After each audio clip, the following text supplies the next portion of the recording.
চিংড়ি আর ইলিশ যেভাবেই রান্না করেন না কেন সবভাবেই কিন্তু খেতে খুব মজা হয়।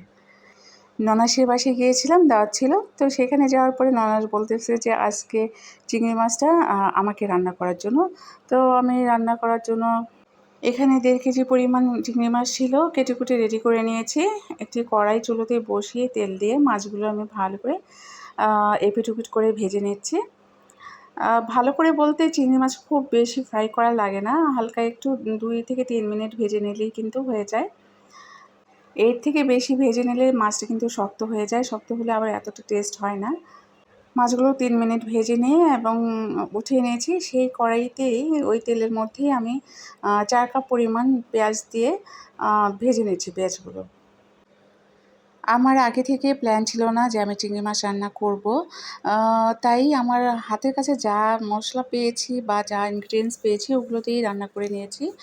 এবার আমি পেঁয়াজের মধ্যে দিয়ে দিচ্ছি হলুদের গুঁড়ো সামান্য পরিমাণ, তারপরে জিরের গুঁড়ো দিলাম, ধনিয়ার গুঁড়ো দিয়েছি, সামান্য পরিমাণ আদা রসুনও দিয়েছি, স্কিপ হয়ে গিয়েছে। দিয়ে দিচ্ছি মরিচের গুঁড়ো, পরিমাণ মতো লবণ। এগুলো দিয়ে আমি নেড়েচেড়ে ভালো করে কষিয়ে নিচ্ছি যেন এই মশলার কাঁচা গন্ধগুলো চলে যায়।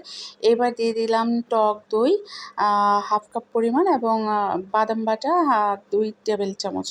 এগুলো দিয়ে নেড়েচেড়ে তারপরে এর মধ্যে ভেজে রাখা চিংড়িগুলো দিয়ে দিয়েছি।